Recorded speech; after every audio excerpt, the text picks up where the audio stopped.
Hi, I'm Alana, and I'm a nerd. Cheers. And if you can see my wall, I like books a lot. I have degrees in engineering and history, and I like to try to understand all sorts of things better. I'm especially interested in how our understanding of history and geography can impact our understanding of the Bible. I want to be asking good questions and checking my assumptions. And if you're interested in similar things, welcome.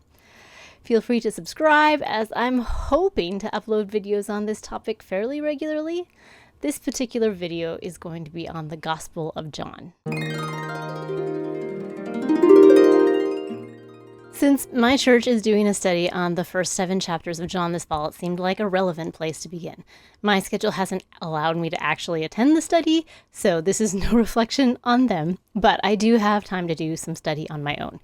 This video is my attempt to give a starting place. If I were going to teach through the first 7 chapters of the Gospel of John, what background information would be useful to know first? So I'm not going to go verse by verse or go into very much depth.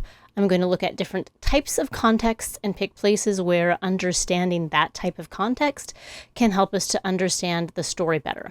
I'm especially going to try to look at places where my understanding of the story has changed as I've understood certain aspects of context better. I'm also going to try to insert relevant pictures and maybe videos so our imagination can be clearer as we can hopefully picture the actual places this took place. I'm going to bring up some questions and hope to share some good resources to help us answer them, because we won't have time to answer them all in this video. But if I get a lot of feedback and more questions, I'm up for doing another video, so let me know. To begin, there are several different types of context. The one that seems to be most often used in church circles is textual context. For example, Jesus says in John 3, "You must be born again." What does that mean? Well, we look at the text before he said that and after he said that. We might ask what Old Testament passages or Tanakh passages could be referenced, or what New Testament passages talk about a similar concept. This is hugely important, but because this is most commonly used, I'm going to spend the least amount of time on it. I do want to suggest an expansion, though. It's vitally important to consider the text in the context of the whole Bible. It's also to our advantage to consider the text in the context of other ancient writings, Dead Sea Scrolls, Josephus, etc. What we're going to spend most of our time on today, though, is what I would consider physical context. Here, we tend to ask more of the who, what, why, when, where type of questions. So we have to start with the physical context of the author or authors of John. Who wrote the book? Does it have more than one author? When was it written? Who was it written to? What purpose was the author trying to serve? If we can conclude that the author was attempting to provide a record of the life of Christ, then we have a secondary context to consider, and that's really what I'm hoping to get to, and that is when and where did the events recorded take place, and what does that tell us about the text? But we have to start with the context of the author. This in and of itself is a complex question, and because I don't want to get into the weeds here, I am going to summarize a position that seems to have decent evidence and include some references in case you want to do some research on your own. Let's start with when. It seems that it was likely written near the end of the 1st century AD or CE. This is one of the questions where there seems to be less debate. There is quite a bit of evidence for this dating of John, and this is significant. It means that it was written early enough that the author could have feasibly witnessed the events he was recording. Who was the audience? It seems it was likely written to believers in Ephesus or a nearby area. From what we know of Ephesus at the time, it seems reasonable that both Jews and Greeks would have been part of the body of believers there. And for context, here is a picture of the main street in Ephesus leading to the library. And here is an image of the theater in Ephesus. A lot has been written about who this Johannine community was and what they could have been experiencing that the gospel was meant to address, but that's beyond the scope of this lesson. Something for further study. What about the author? This seems to be an eyewitness account of a Jewish disciple of Jesus who was with him during his last days. Because the book of John seems to be written fairly early and contains geographical and cultural detail, its author must have been familiar with the regions of Judea, Samaria, Galilee, with Jewish practice in those days, and could have been alive to witness the actual events. It also seems to have been attributed to someone named John fairly early in church history, but scholars debate if they meant to indicate the Apostle John, the son of Zebedee, or possibly some other disciple of Jesus also named John. Or it could have been a nameless disciple who got mixed up with John at some point in time. For our discussion today, it doesn't actually matter much who it really was. There's enough evidence to think that he was Jewish and that he knew Jesus personally, was a disciple, if not one of the 12.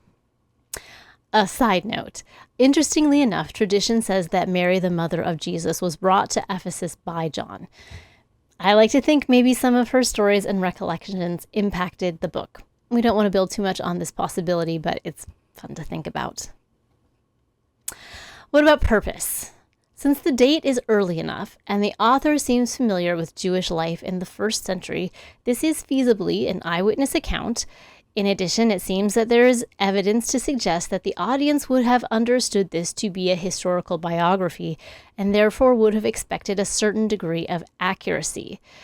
It's therefore reasonable to conclude that this gospel is presented as an accurate account of the life of Christ.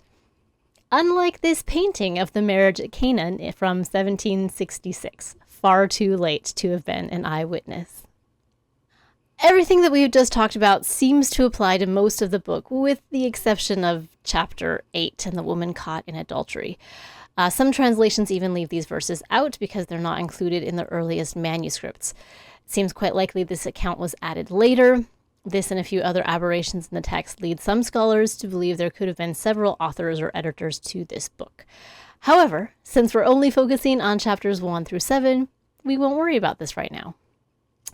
In conclusion, chapter 8 aside, we are moving forward with the assumption that 1.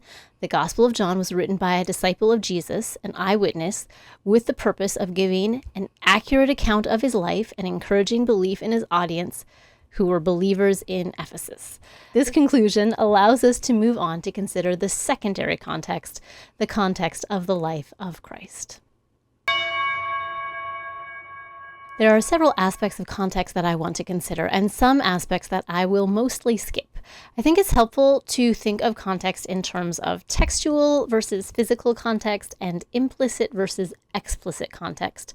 And for help picturing this, I have plotted them on a graph. I've thought of a lot of ways to try to explain what I mean by different types of context, and while this graph is useful for picturing the quadrant where we'll spend our time, I'm going to move on to a couple of slides to explain what I have on each axis. So our first axis is the explicit versus implicit context. What I mean by explicit context is things that are specifically mentioned in the text, a place name, a quote, a festival. Implicit things are context details that are not mentioned in the text, but that we know from other sources. For example, John 1 through 7 doesn't mention Jericho, but we know it from the other Gospels, as well as from other textual and archaeological evidence. Simply to limit the scope of this video, we're going to emphasize what I am calling the explicit context, things that are specifically mentioned in the first 7 chapters of the book of John, and supplement with implicit things when we need more information. Our other axis is textual context versus physical context. Textual context is anything that is found written in a text, and physical context is just about anything else. There is some overlap, of course, but the general idea is that the physical context is trying to get at the feeling of life in that place and time. It's more of the day-to-day details that might not mean a lot individually, but when put together can make a significant difference in how we understand something. That can include things like geography, seasons, holidays, other cultural and anthropological details, as well as language, which impacts how people think and live. To go back to our graph, most churches and Bible studies tend to focus mainly on explicit textual context. What is being quoted, what other Bible passages reference a similar idea. This is important, but since a good study Bible will provide a lot of these cross-references, we're going to spend minimal time here. What I want to spend most of my time on is the other explicit quadrant, looking at physical context. And where it is helpful, we'll draw from the other quadrants, but with limited time, it will be limited. So why physical context? And there's many reasons, but here are a few points that I think are problematic. Unless we make a special effort, we tend to do one of these three things when we encounter evidence of physical context in the text. Number one, we skip over it. There was a place name there. Whoops. Didn't notice. Number two, we read our own context into it. Here I have, for illustration, images of 4 different mountains from 4 very different areas of the world. Depending on where you grew up, if the text says Jesus went up on a high mountain, you might picture one of these. But are you picturing the type of mountain that Jesus actually would have gone up on? Our tendency is to read our own context into the text unless we're specifically making an effort not to. And just for reference, that green box is a round picture of the area of Jerusalem. So if you're picturing mountains around Jerusalem, they would look something like these hills. And our third thing is that we can tend to spiritualize it. Oh, Jerusalem is a synonym for holiness. But when we actually remind ourselves of the reality of the place, that grounds the story and reminds us of the humanity of Jesus and his disciples. So on to textual context. As I've already noted, I'm going to spend less time on this section since this is a type of context more familiar to most people and more easily accessible. Most study Bibles or online Bibles will make notes of what is being quoted or referenced, but there's a few that are worth noting specially. Here is an example from BibleGateway.com. In John 3, Jesus seems to be referencing ideas from the Jewish scriptures, but it's not a direct quote. Many study Bibles will offer suggestions, like the one offered in this NET translation, of relevant passages. On this site, it's worth noting that different translations will offer different notes, and as you can see, the CEV on the side has no notes for this passages. So it's helpful to find a couple of translations that you trust and compare and see what different notes they offer. If you start looking, you'll find a lot of notes and cross-references. We're not going to cover all of them, but there are a few worth emphasizing. The first thing worth noting is that the author seems to be very familiar with Jewish faith and practice. We already remarked on this when we talked about the identity of the author, but really it is significant how seamlessly he weaves Jewish ideas into his text. It starts even in the first verse where he echoes Genesis 1 and the creation account, and it continues in verse 14 when he talks about the Word made flesh who dwelt among us. We can see on this note here that the word used for dwelt could also be translated as tabernacled. The imagery in this phrase vibrantly echoes the tabernacle as built by Moses.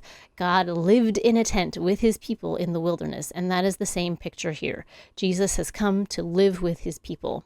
For a couple other examples, a few verses later in 151, Jesus' words to Nathanael bring to mind the story of Jacob and his dream of a ladder to heaven.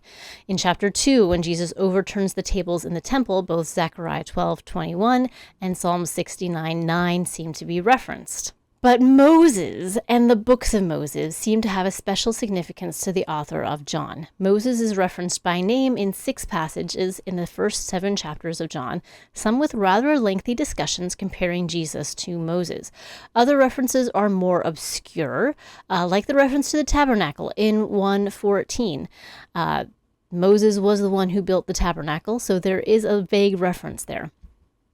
Or to the Feast of Tabernacles.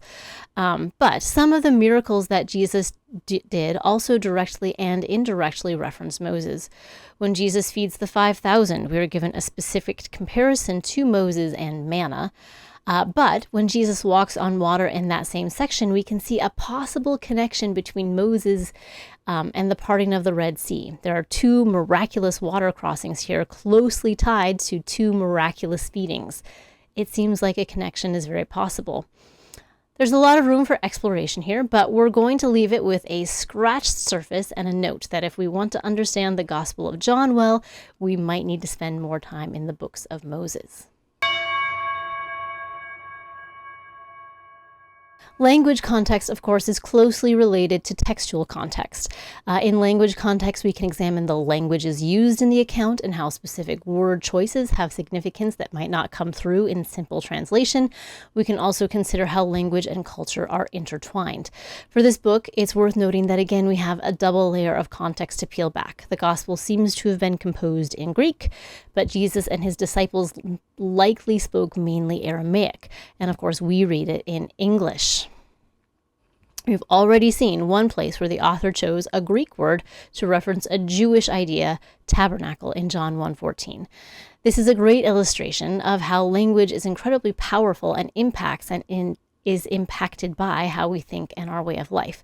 While we have excellent translations, it can still be easy to miss things. It can also be easy to misunderstand things or put too much weight on something. For example, when Jesus says, "I am the bread of life," in John 6:48, we can take that word bread and try to contextualize it for people today. What is our most beloved bread? Pizza. Jesus is the pizza of life. And from there, we can begin to draw all sorts of conclusions and applications. These conclusions and applications may be valid, but we should be careful of making that jump without better understanding what bread would have meant to the Greeks and Jews of that time. These three images, while all bread, are not the same. If we assume the wrong one, we may jump to the wrong conclusions. If we think of a loaf of white sliced bread, we might think that Jesus is saying that he's convenient or lacking in fiber, moral or otherwise. Neither of these conclusions is helpful. If you want to understand the language used, nothing competes with studying the original Greek, Hebrew, and Aramaic. But for those of us with limited time and energy, there are really helpful online and other resources to use as a starting place, like the interlinear I have linked here. Let's move on and talk about the Jewish calendar. There are several things of note that can shape our understanding of this gospel. Let's start with seasons. So here in North America, or at least much of North America, we are used to roughly 4 seasons: spring, summer, autumn, winter. Much of what we grow here is planted in the spring or summer and then harvested throughout the summer and autumn. And then things go dormant in the winter. The seasons in most of the Mediterranean region are different. In this region of the world, there are roughly 2 seasons: the rainy season, roughly October to April, and the dry season, the rest of the year. To help picture this, I have a couple of pictures. This is the Faria Valley between Sychar and the Jordan Valley. We'll look at it again when we get to geography. The first image is the valley in the spring months during the rainy season. And the second image is during the fall months toward the end of the dry season. You can see the dramatic difference in the amount of greenery.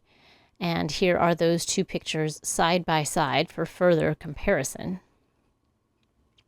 This also makes for 2 growing seasons. Wheat and barley and other plants are planted toward the beginning of the rainy season, November, December, and harvested toward the end, March, April, May. Passover specifically is celebrated at the time of the barley harvest. On the other hand, trees and vines such as almonds, pomegranates, olives, figs, grapes, etc. flower in the spring, grow throughout the summer, surviving off mainly dew and springs of water, and generally ripen just as the first winter rains start to come. Rosh Hashanah and Sukkot, or also known as the Feast of Booths or Tabernacles, tend to mark those harvests. Also of note is the fact that the Jewish calendar is a lunar calendar, which means that the holidays appear to jump around a bit. One year Passover might be in March, the next it might be in April. It will always start at the full moon, and it will always be close to the time of the barley harvest. While there are several places where a feast or time of year is referenced in this passage, I want to zero in on the reference in chapter 7. In John 7:2, we are told that Sukkot, or the Feast of Booths, or the Feast of Tabernacles, is approaching. There's a lot that can be said about this feast, but I want to zero in specifically on the time of year. Sukkot, as we mentioned, is celebrated at the end of the dry season, probably late September or October. Depending on their year, there has likely been no rain since April. That means 5 months of surviving off of springs, wells, or whatever you have stored up in your cistern. Moreover, this is Jerusalem, not Galilee. Jerusalem does have springs in the area, but no large bodies of water. So to give you some idea of what those water storages would look like, here is a well in the Judean wilderness with some water still inside. It doesn't look particularly appetizing, but it is water. And here are a couple of cisterns. There's one huge one at Masada and a much smaller one pictured from Jerusalem. Cisterns come in all shapes and sizes, but by the end of the dry season in Jerusalem, they are going to be running low, and what is left in them is going to be full of muck and debris and probably pretty unappetizing. So, when Jesus goes to the temple on the last day of the feast and calls out, "Hey, is anyone thirsty?" The answer is yes. Everyone is thirsty. It is hot. It is dry. Reserves of water are low. It is this sort of context that lets us see the brilliance of Jesus in using current circumstances to gather attention. If anyone stood in front of my church in October and asked if people were thirsty, most would look at him pretty strangely. It's probably raining already, or if not, there's a drinking fountain just inside, so not really interested in whatever you're offering. We'll talk more about geography later, but this gives us an example where knowing both the location and the time of year gives us insight into the significance of a sermon. Let's move on to culture. So, mountains. Not specifically cultural, but landscape does have a significant impact on culture. And I think this is a helpful way to picture how easy it is to misunderstand a word or concept if you are imagining the wrong context. We've already touched on this in our discussion of language, because language and culture are inextricably bound together. When Jesus said, "I am the bread of life," we can be pretty certain his audience did not think of pizza. That doesn't mean we can't use pizza to illustrate the concept to our culture, but if we do so, we must do so thoughtfully and carefully, first taking into account what Jesus would have meant, what his audience would have understood. There are several places in the first 7 chapters of John where we might ask if something is culturally significant that we don't understand. Why is the fig tree significant in the story with Nathanael? What is going on with the exchange between Mary and Jesus at the wedding in Cana? Was it significant that 12 baskets were gathered up after the feeding of the crowd? These are great questions to be asking. In order to keep this shorter, though, I want to focus in on one story, the Samaritan woman at the well in chapter 4. We'll start with this picture from Google Earth to give us an idea of the location. Here we have a view from Mount Gerizim of modern Nablus with a few relevant locations pointed out. We'll talk more about the location when we get to geography, but this will give us a start. Now, some cultural things we know with a fair bit of certainty in this story. We know that, quote, Jews have no dealings with Samaritans, because we are told that in this passage in verse 4:9. In addition, we have other sources that explain the history of the two groups and also mention their enmity. We still need to be careful how far we extrapolate from this, but it's a pretty certain cultural context.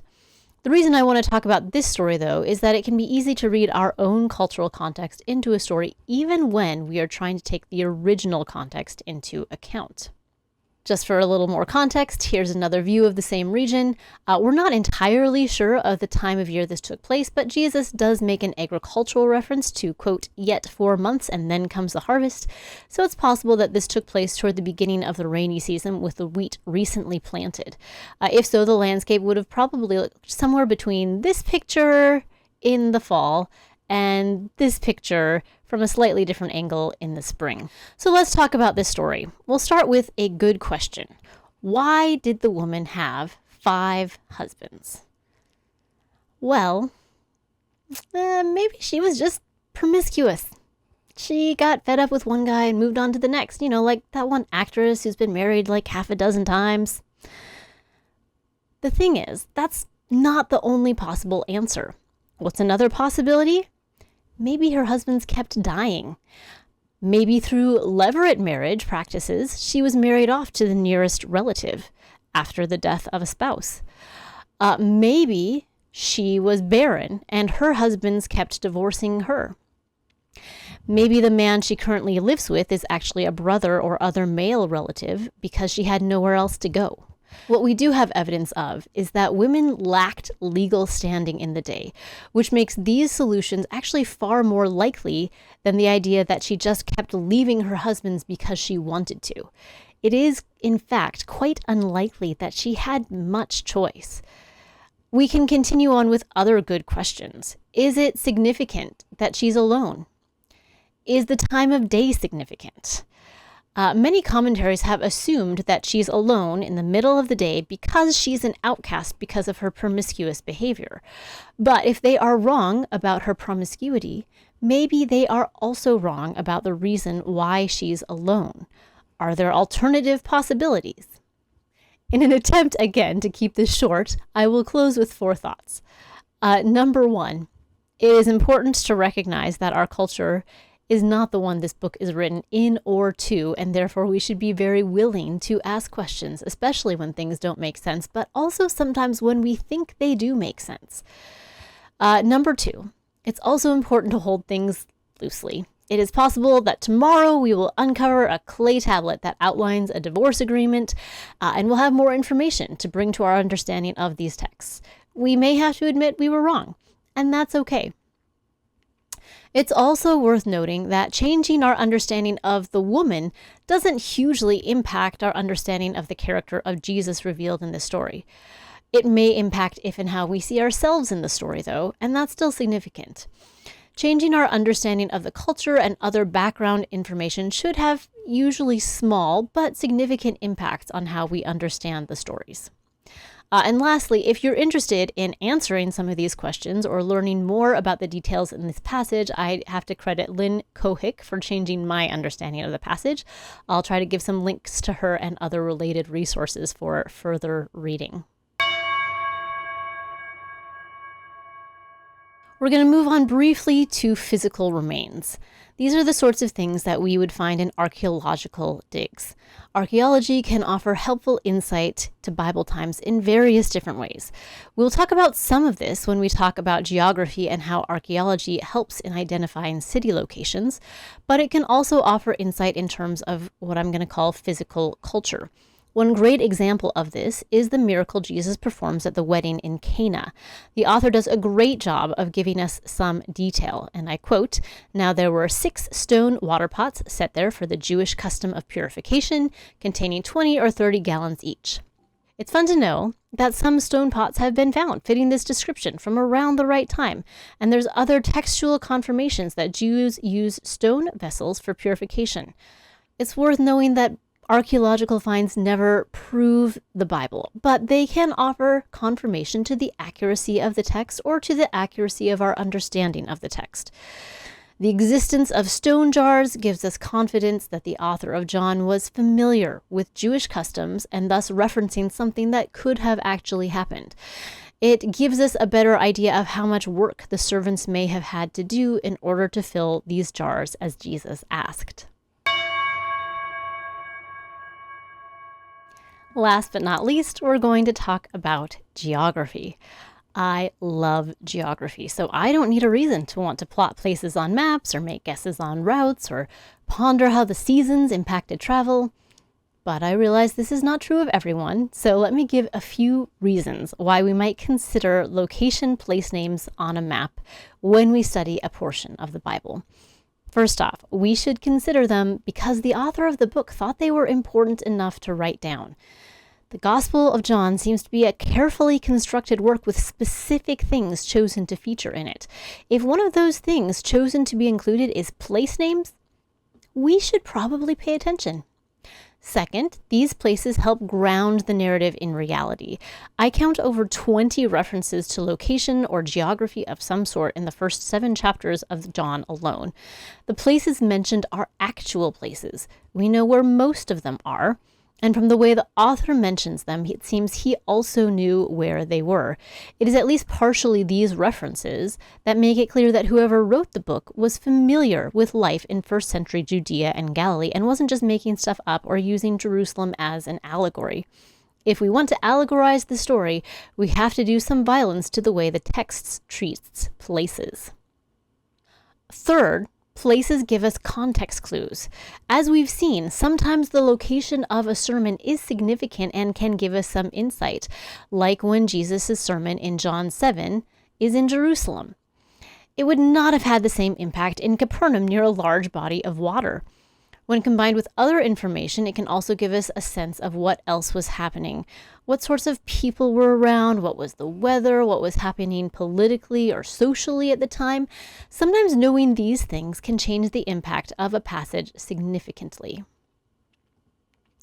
Two passages that I've been thinking about lately are when Nathanael asks, quote, "Can anything good come out of Nazareth?" And later on, when people comment that no prophet arises from Galilee.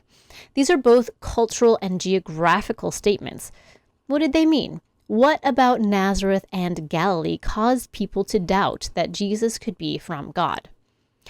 One thing I have heard suggested is that Galileans were all thought to be uneducated, small-town rednecks. This theory fits okay with some of the other biblical texts, but when we start to consider other sources, we start to have a problem. For example, if I take a map and highlight the cities that we are fairly certain were significant, either because of archaeological remains or because of their mention by other sources, there are far more major cities in and around Galilee than there were in Judea.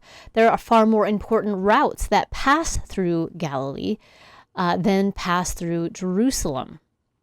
Even the argument that Nazareth itself was tiny and insignificant is called into question by recent excavations. I think a better explanation would be that, compared to Jerusalem, the Jews in Galilee were exposed to too many other cultures and religions. Even the Bible refers to Galilee as Galilee of the Gentiles in Isaiah 9:1. And perhaps that is why it was looked down on. Is a prophet coming from Galilee going to be a true Jewish prophet with all the Gentiles there? These are some of the types of questions we want to try to answer and address. Let's back up and get a broader overview of the region. We are focusing in on an area that includes parts of several modern-day states. But we are talking about this region at a time in the 1st century AD, or CE, where it was divided into different regions. This large region can be divided into about 8 smaller regions, roughly based on political and or ethnic divisions. The Gospel of John specifically mentions Judea, Samaria, and Galilee, so this gives us some idea of the region Jesus may have been in when more specific place names are not provided. We can also add roads and cities to our map. In general, we know where the big cities were because of archaeological remains, and we know where the roads were because of 2 big things. Number 1, they tend to go by the cities, and number 2, sometimes there are clearly easier routes than others. Roads will go through passes rather than over mountains. Here I have marked the main international routes. These would have been taken by traders moving goods from one country to another, or by conquering armies, that sort of thing. And here I've added in some more local routes where people would use to travel between smaller local cities. There are a few places that we are unsure of their locations or that have debated locations. For that matter, some of the places we're pretty sure about still have a measure of uncertainty. In general, the smaller the town and the less it's mentioned, the less certain we are about its location, although how much it's been excavated also can play into that. Cana and Bethsaida are 2 places mentioned in the book of John that have historically been debated, though there seems to be some growing consensus as more evidence is found. Looking at the map with cities and routes, you may notice that many of these places are unfamiliar. For readers of the New Testament, some of these places are never mentioned or only mentioned once or twice. Sepphoris, for example, is never mentioned by name, but lying as it does between Nazareth and Cana, it seems pretty likely that Jesus at least traveled through it. We can remember all of these places and routes for context, but we do want to zero in on the information from the Gospel of John. So we are going to highlight the towns mentioned, and we are going to emphasize the routes Jesus was likely to use to get between those cities. Partly because Bethsaida is a little bit uncertain, I have not added it to this focus map. But one of the possible locations for Bethsaida is also named Julius and is labeled on the first map. We can always return to these maps as we want, but we're going to go through geographical references in the order they are mentioned in the Gospel of John and try to get some context and some images, maybe some videos, to try to help our imagination as we picture these places. Before we move on, quick warning. I'm going to give a flying overview of the locations referenced in the first 7 chapters of John. For the sake of time, I'm just going to assume that y'all are marginally familiar with the text. And if you're not, strongly encourage you to at least give it a skim or pause as we get to each section to read up on the surrounding context. Because we are just going to highlight the geography and sometimes touch on how it impacts our understanding of the story. So if you're not already familiar with the story, it might be more confusing than helpful. And unfortunately, I can't stop the video to make sure you are following along, but you can. So please feel free to stop for context when needed. With that said, here's our first location.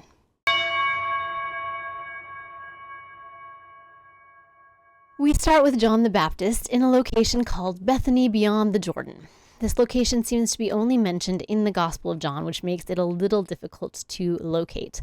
There are 2 locations that have been put forward as the most likely places for it. Number 1 is a location in the north, fairly close to the Sea of Galilee. Number 2 is a location in the south, fairly close to the Dead Sea. We'll look at these both in turn. This is the location I included on the John-specific map. Because of the locations that are mentioned immediately after this, and because of the emphasis on timeline, the next day this happened, there do seem to be reasonable arguments in favor of this location in the north. However, the southern option is the traditional site where John the Baptist baptized Jesus. It's possible that it was also Bethany beyond the Jordan, or it's possible that these were just 2 different and unrelated sites. Here's an image from Google Earth where the location of the traditional site is marked more clearly. This is the modern view of the traditional site. Remains of ancient churches have been found here that do strengthen its claim as a site of significance in the life of Christ, but tradition could be wrong, or it could be a site of significance that is still not Bethany beyond the Jordan.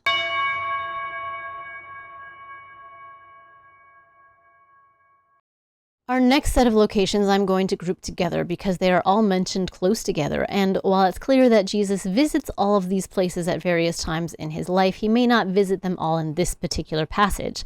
Nazareth in particular seems to be mentioned just in passing. In verse 43, we hear that Jesus proposed to go into Galilee. He found Philip. Philip was from Bethsaida, the city of Andrew and Peter. Then Philip found Nathanael, etc. And Nathanael said, "Can anything good come out of Nazareth?" So first we see Jesus proposing to go from the area of Bethany beyond the Jordan, which we're guessing was in the green Decapolis area, into Galilee, the magenta region. He may have gone there by way of Bethsaida, which would explain how he found Philip. The exact location of Bethsaida, as we mentioned, is still debated, but it seems to have been on the north side of the Sea of Galilee, probably in the region of Gaulonitis. See excavations by Stephen Notley for more information on some of that. Nathanael here is the first to raise questions about Jesus' hometown. So a few pictures to give us some physical context. Because Bethsaida is somewhat debated, I don't have a lot of great pictures from that area, but I found some video that had a waterprint version available for free because I have a low budget for this. So this is some footage going down the Jordan River towards the Sea of Galilee, headed south. As we head in this direction, Bethsaida would be somewhere fairly nearby on the left. Capernaum would be a little bit further away on the right. Really lovely picture of the Jordan Valley that we have here. And here's another image in the same area from the same source. This one is looking slightly more towards where the region of Bethsaida would be. If you see some of those clumps of trees a little bit further away on the left, one of the locations of Bethsaida is probably in that area. The other one would be further north. Here is modern Nazareth with the Church of the Annunciation pointed out. Some areas have been excavated, giving us more information about Nazareth at the time of Christ. For more information there, see the work by Ken Dark. Here is a view from the ridge near Nazareth overlooking the Jezreel Valley. This is where one of the main routes through the Galilee region runs.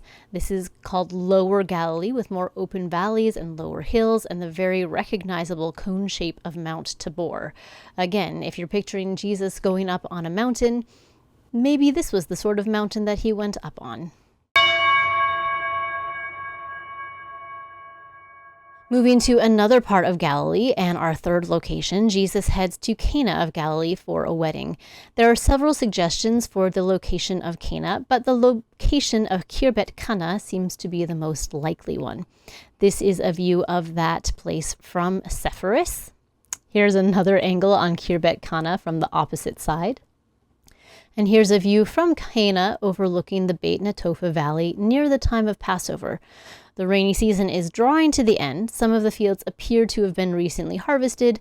Others are nearing harvest time. And if you could see clearly in the distance, you might be able to make out Sepphoris, and over the next ridge would be Nazareth. A couple more views, some of the remains at Cana, another view of the agricultural activity in the valley below. After this, we are told Jesus travels to Capernaum for a few days.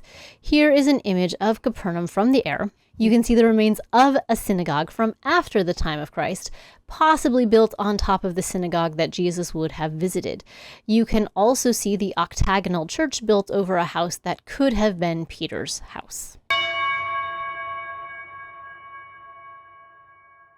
After this, we are told that Jesus goes to Jerusalem for Passover. This, of course, is modern Jerusalem, but I've chosen an image from the spring, so there's a sense of how green it could have been.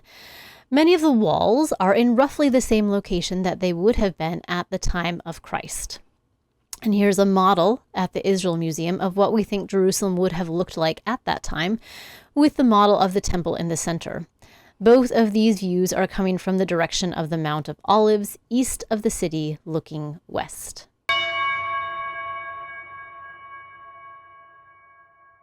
After this, we skip ahead to John 3:22 and 23, where we are told, after these things, Jesus and his disciples came into the land of Judea. There he was spending time with them and baptizing. John also was baptizing in Aenon near Salem, because there was much water there. So really we have two or more locations here. We have, first off, Judea, which is a large region. As far as I know, we're not sure where in Judea this was or how many different places it might include. Jesus was likely closer to the heartland of Judea in the hill country, see where the circle is.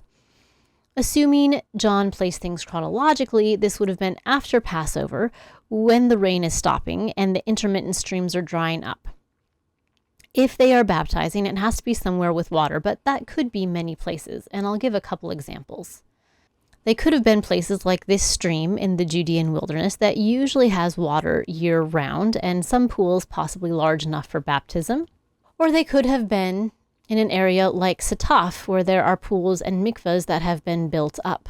Here's a picture of Bethlehem, a few miles south of Jerusalem, to give a broader view of some of the more eastern parts of the region.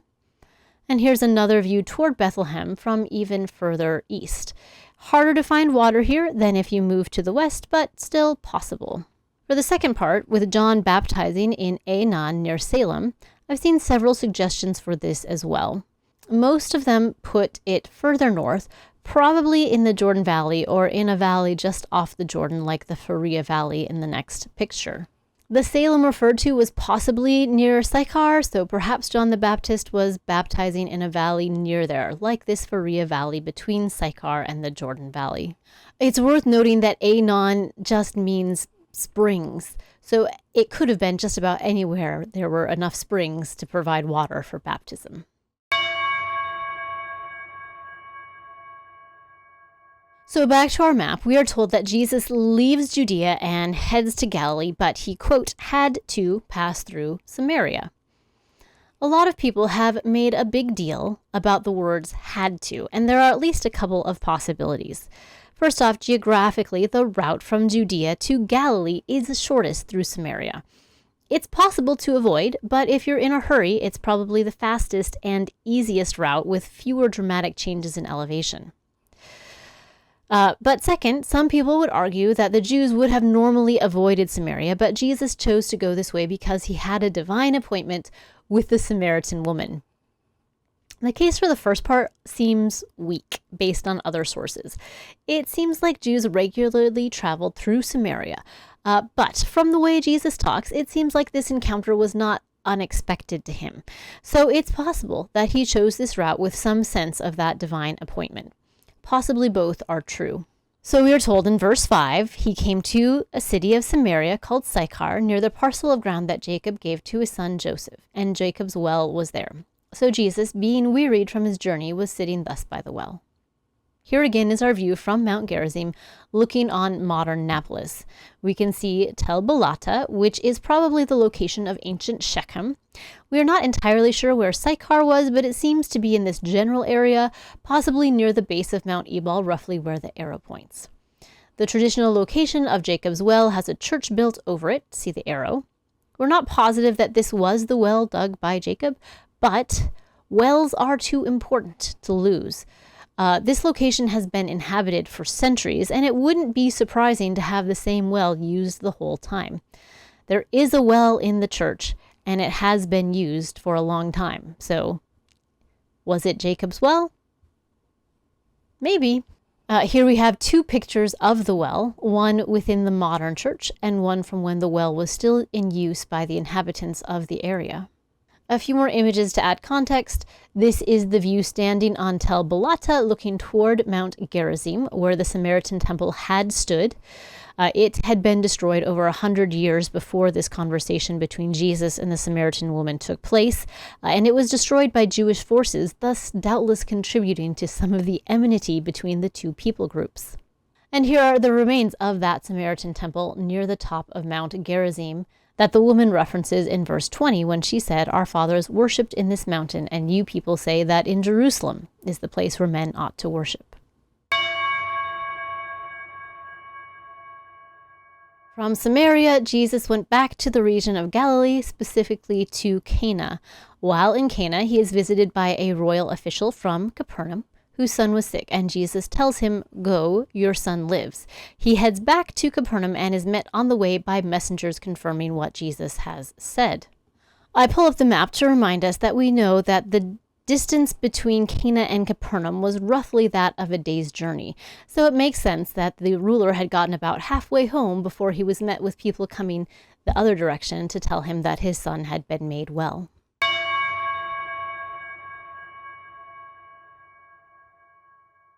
Our next location is back in Jerusalem.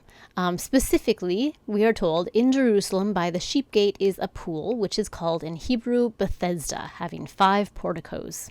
We are not sure which feast this was. I've seen arguments for different ones, including a decent argument for Purim. Since we're not sure, though, I've included an image of Jerusalem in the snow near the season of Hanukkah, just to give some additional insight into the seasons there. Here again, we see our model of Jerusalem with the pool of Bethesda towards the right side of the screen. I do want to make a note that while there's a lot of empty space in the model, that doesn't mean that there was nothing there in the time of Jesus. It just means we're not sure quite what was there, but probably there were other buildings in that space. Here is another angle with the temple and the likely location of the pool of Bethesda pointed out. We are told, starting in verse 5, a man was there who had been there ill for 38 years. When Jesus saw him lying there and knew he had already been there a long time in that condition, he said to him, "Do you wish to be made well?" A couple things of note. The man has been there, it says, 38 years. That is not a common number in the Bible, but it is mentioned at least one other time in Deuteronomy 2:14. To quote, "Now the time that it took for us to come from Kadesh Barnea until we crossed over the brook Zered was 38 years, until all the generation of the men of war perished from within the camp as the Lord had sworn to them." Perhaps the specific number of 38 years is mentioned to compare the suffering of this man to the suffering of the Israelites in the wilderness, and to provide yet another comparison between Jesus and Moses. And here we're going to jump into a little bit of conjecture. The text says, When Jesus saw him lying there and knew he had already been in that condition a long time, we might ask, how did he know? And to be fair, we might ask the same thing of the Samaritan woman. How did he know about her? And maybe for both of those and for other things that he seems to know, the answer just has to do with his deity and thus his ability to know things that others wouldn't know. But that's not actually the only possibility. If you were to visit the excavations at Bethesda today, you will find that they are located within a compound that also contains a church. And that church, St. Anne's, claims to commemorate the birthplace of Mary, the mother of Jesus. If Jesus had grandparents who lived near the pool of Bethesda, maybe he had actually seen this man before when he visited as a youth. To be fair, even if his grandparents didn't live here, we know from Luke that Jesus visited Jerusalem at least once in his youth. Maybe he had observed the man then. I think this is part of why I really enjoy looking at the geography. When we ignore geography, it's easy to think that Jesus just shows up somewhere he's never been and meets someone he's never seen and miraculously knows just what they need. It is much more likely that Jesus had been in this area of Jerusalem before, probably dozens of times. Jerusalem was not that big. It's very possible that he had encountered this man before, maybe even as a child. I don't want to say this to discount the miraculous, but it is a miraculous within the mundane.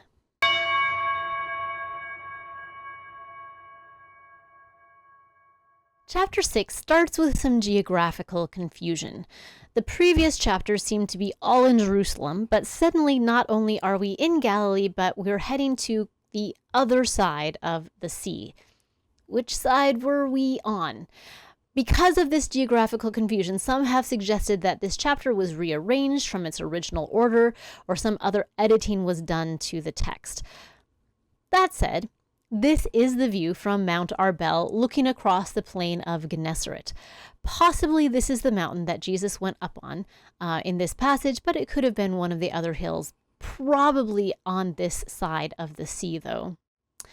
Putting aside possible geographical confusion for the moment, though, here is a broader view of the Sea of Galilee from Hippus on the eastern shore. There's a few things that are a little bit wonky in my editing, but I tried to make things visible in the picture. We have the east end of the sea. In the distance over the horizon, we can get a glimpse of Mount Tabor. Moving on, we can see the modern city of Tiberias near the base of Mount Arbel, which then flattens out to the plain of Gennesaret. And then further up, we have Capernaum. It seems likely that the feeding miracle took place somewhere around the plain of Gennesaret, and that the disciples passed from that area by boat to Capernaum.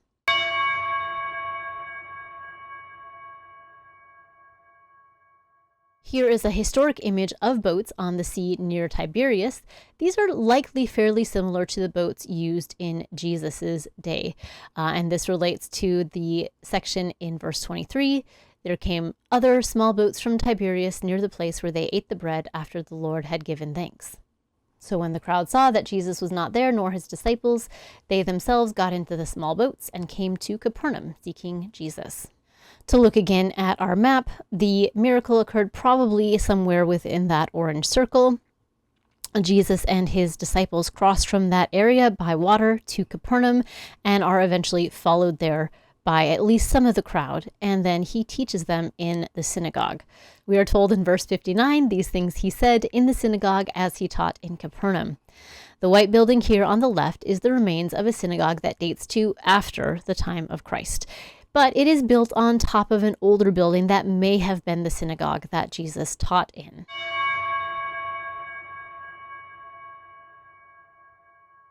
In chapter 7, Jesus secretly travels back to Jerusalem for the Feast of Sukkot. This picture is looking toward Jerusalem from the southeast. This picture is also from the fall and has much less greenery than some of the other pictures I've shown. You can begin to feel the dryness and thirst that people are experiencing that Jesus uses as an object lesson when he teaches at the temple.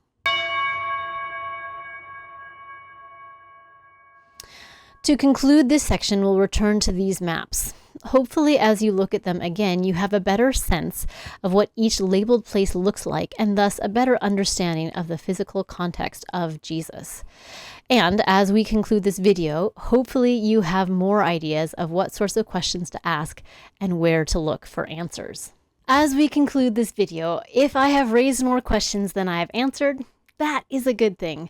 Another reason that I love talking about physical context is because it can shake us out of our complacent belief that we've read this story before and understand it. It forces us to confront our biases and assumptions. It can be a bit like taking a black and white photograph and adding color back in. Most of the time, it doesn't make that significant difference. But every now and then, something pops into focus that we just couldn't see before because of our own cultural blinders. I hope you have found this helpful. If so, again, please feel free to subscribe, send feedback. Hopefully, we'll post more videos moving forward. So let me know if you have questions, comments, things you would like to have me examine, and we'll try to do some of that. Thanks for watching. Bye.